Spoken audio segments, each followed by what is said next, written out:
స్వాగతం. కాకినాడ రూరల్ శాసనసభ్యులు పంతం నానాజీతో కలిసి దర్శించుకున్నారు. పూజా కార్యక్రమాల అనంతరం ఆలయ అర్చకులు, జిల్లా కలెక్టర్, ఎమ్మెల్యేలకు తీర్థ ప్రసాదాలను అందజేశారు.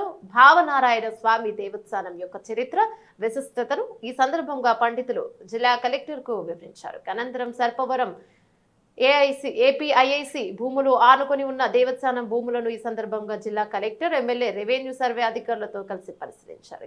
పర్యటనలో జిల్లా కలెక్టర్ వెంట కాకినాడ ఆర్డీఓఎస్ మల్లిబాబు, కాకినాడ రూరల్ మండలం తహసీల్దార్ ఎస్ఎల్ఎన్ కుమారి, భావనారాయణ స్వామి దేవస్థానం ఈవో ఎం లక్ష్మీనారాయణ, ఇతర అధికారులు తదితరులు పాల్గొన్నారు.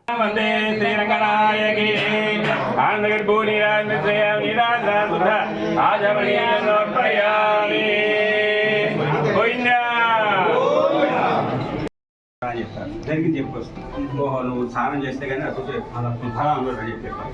అంటే ఆయన తీసుకుని ఇక్కడ తీసుకొచ్చి ఎందుకంటే ఎడం చేయి పెట్టి స్నానం చేస్తే పురుషులకు సగం వచ్చేసి ఎడం చేయి గాజులు ఉండిపోతాయి. ఆ గాజుల నిమిత్తం ఈ స్వామివారి సన్నిధిలో కూర్చొని 10,000 సంవత్సరాలు తపస్సు చేస్తే గరుడు మహాపుత్ర మహావిష్ణువు పాతాళలోకి చూసి దర్శిస్తారు. అందుకని పాతాళ భావన నాగరికి విముక్తి వస్తుంది అన్నమాట.